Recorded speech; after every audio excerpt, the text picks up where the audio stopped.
네, 안녕하세요. 박세현입니다. 자, 오늘 이 구리 갈매, 뭐 별내, 진저, 뭐 왕숙, 그러니까 서울을 기점으로 해서 이 오른쪽 지역에서 이 8호선이 연장이 된다라고 얘기하는 그 충라인 쪽을 한번 본 중에서 이 갈매 영상을 한 2개 정도 좀 보려고 하는데요. 첫 번째는 뭐 1년 전 기사, 여기 보니까 1년 전 기사고, 우리 보통 이게 전화해서 막 묻죠. 뭐 내가 뭐 집을 샀는데, 아니면 뭐를 샀는데, 뭐 땅을 갖고 있는데, 뭐 오피스텔을 갖고 있는데, 어떤 건물을 갖고 있는데 어때요? 라고 이렇게 묻는 경우요. 보통들은 그냥 아예 사놓고 나서 먼저 물어요. 사기 전에 차라리 물었으면 좀 편할 텐데. 뭐 그런 것들도 있어요. 그럼에도 불구하고 장기, 단기 뭐 이런 정도로 해서 전망들을 해주는 내용을 실제로 한번 보면서 제가 바라보는 거하고 이게 1년 전 거하고 지금 비교하면서 한번 설명을 들어보려고 합니다. 자, 한번 보겠습니다.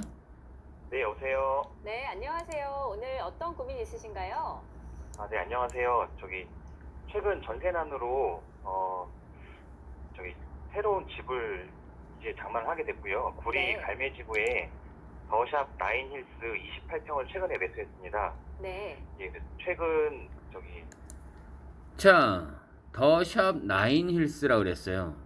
구리 갈매 쪽이에요. 그러면 있는 그대로 저는 주로 이제 이게 들어가서 보게 되면 다음으로 저는 주로 많이 봐요. 왜냐면 다음 쪽으로 보는 이유가, 뭐 다음도 있고 뭐 사실 뭐 네이버도 있고 뭐 많이들 보잖아요. 요즘에 보는 거. 이건 뭐 하여튼 먼저 치게 되면 이쪽으로 들어가서 보게 되는 건데, 한번 상황을 볼 때 다음에서 더샵 나인힐스라 그랬어요. 그러면 그대로 그냥 갈매 더샵 뭐 바로 보여지네요. 더샵 나인힐스 1년 전에 이 사람이 문의했던 거고요. 더샵 나인힐스의 위치도 한번 보고요. 실제 뭐 약 한 1분 정도치밖에 되지를 않기 때문에 한번 상황을 보면서 얘기를 하겠습니다. 더샵 나인힐스 이렇게 나와 있어요. 보니까 2016년도 6월에 입주를 했네요. 그러면 주변 현재 여기 있던 가격들하고 쭉 다 나와 있죠. 보니까 28평형 보게 되니까 6억에서 7억 정도, 요런 정도. 뭐 월세, 전월세 이렇게 쭉 다 나와 있겠네요. 근데 왜 얘가 지금 보여지는 건 이쪽으로 나오죠?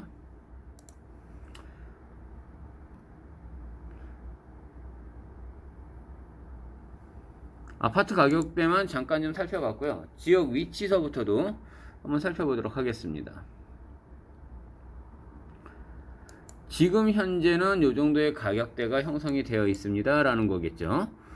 자, 갈매 더샵 나인힐스 딱 요 정도에 있네요 지금 현재. 그러면 얘를 지금 바라봤을 때 경춘선이 이렇게 지나가고 있고요.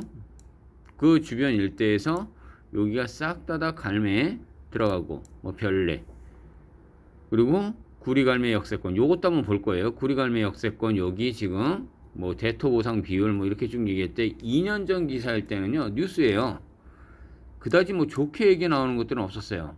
근데 자, 갈매역은 이쪽에 있네요. 그러다 보니까 대장 아파트는 여기라고 계속 나오죠. 이 아이파크 지금까지는요. 그러면 요 일대도 지금 아직까지 지금 또 남아 있어요. 지금 현재 22년도의 기점이에요. 그러면 이 사람이 갖고 있는 거 이쪽 일대는요 제일 끄트머리 쪽이에요. 왼쪽은 육사예요. 육군사관학교. 여기는 지금 그렇게 계속적으로 계속 요거 이 지금 골프장을 지금 푼다 이거죠. 태능 요걸 풀어서 개발을 시킨다. 또 얘기도 나와 있고요.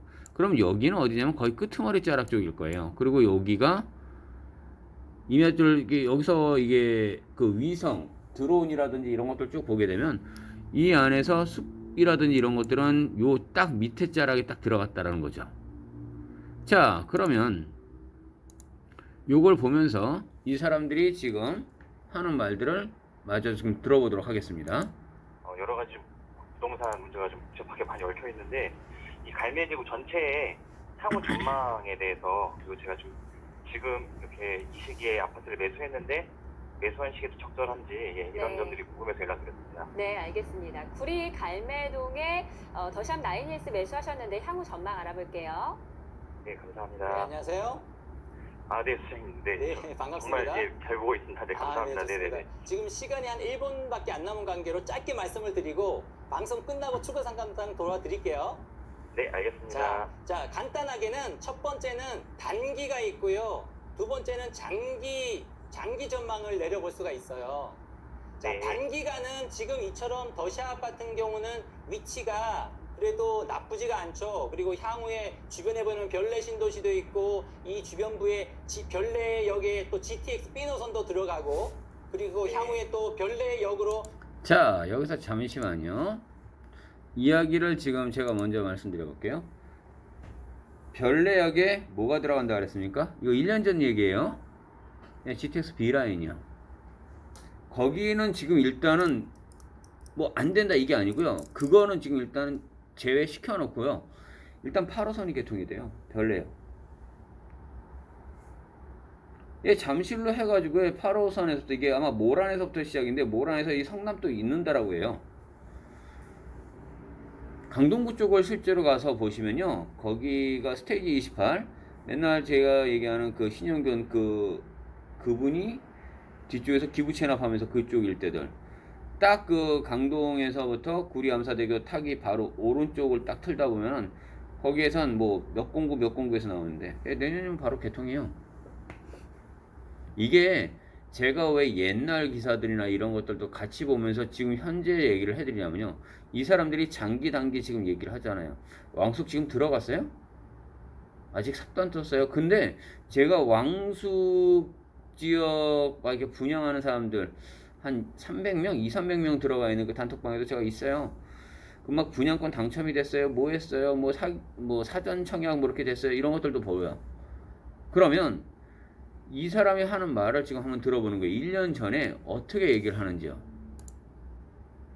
8호선도 연장이 되고 있기 때문에요. 네. 그러니까 단기적으로 보면은 전세값 상승이 안정되지 않는 이상 이런 입지가 좋은 갈매 지역의 더샵 28평 아파트 같은 경우는 전세 가격이 추가적으로 상승하면서 매매 가격도 끌어올릴 가능성이 높다라는 게 단기간 전망입니다. 즉 지금이라도 네네네. 전세에 살지 않고 28평형 내 집 마련한 거는 잘한 거다라는 거고요. 근데 자,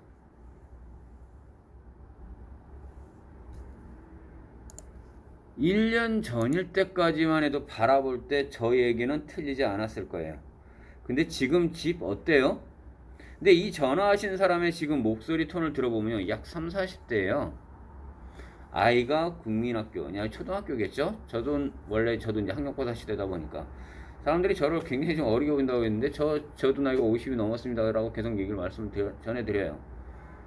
그러면 이 사람들이 주로 다 지금 딱 문의했던 이 사람의 딱 톤을 보면 딱 영끌적인 거예요.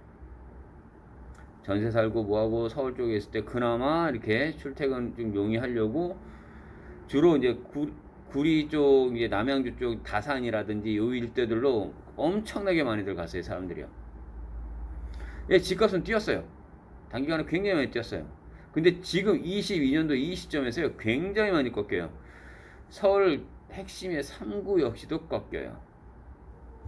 집값 자체는 떨어져요. 근데 시원할이 많지 땅값은 올라요. 이유를 나중에 지금 계속적으로 알려드릴 거예요.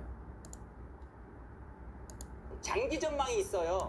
장기 전망은 썩 좋지만은 않다. 왜냐하면 왕숙 신도시 같은 경우는 무려 공급량이 66,000호죠.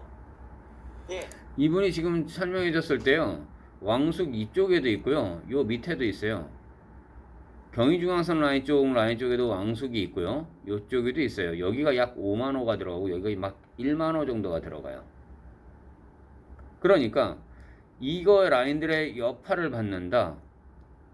어느 정도의 기간을 가지고요, 장기라고 얘기했을 때 10년, 20년을 바라보시나요? 글쎄요.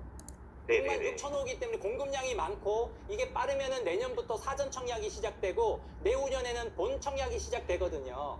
그러면 왕숙 신도시가 만약에 그 분양 가격을 대폭 싸게 주변 시세보다 20% 30% 저렴하게 분양을 자, 이것도 이때 전망이에요. 그런데 지금요, 우리가 그 동북고등학교, 동북중학교 있는데 그 올림픽 아파트 가는데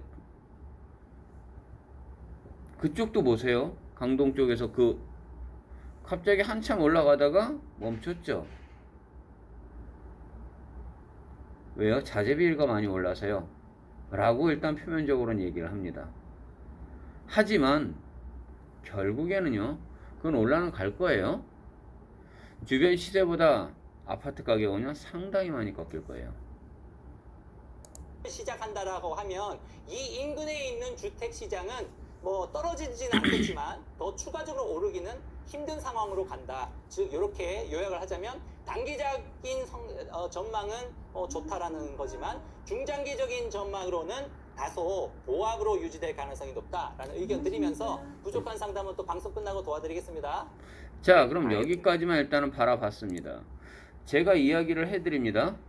여기서는요, 어떤 식으로 바라보는 게 가장 크게 좋겠냐라고 저는 얘기를 해요. 자, 아파트를 사거나 건물을 사거나 뭔가를 샀다. 어차피 사고 나서 자기가 갖고 있던 거에 불안감 때문에 질문들을 하시는 거예요. 영끌로 사셨을 때는요, 자기가 버틸 수 있으면 돼요. 근데 힘드실 것 같다 라고 할 때 투자의 가장 큰 핵심은 뭐냐면요, 내가 버틸 수 있고 내가 여유자금을 하는 거예요. 그렇다면 이 주변 일대도요, 저는 이야기를 해요. 단절토를 중심으로 해서 어느 정도 개발에 일단 압력을 받고 있는 땅들은 충분히 지금 이쪽에도 많아요. 사실하는 겁니다. 싸게만 살 수만 있다면 분명히 수익률을 극대화시킬 수 있다. 그런 토지들을 분명히 찾아서 연락해 드릴 겁니다.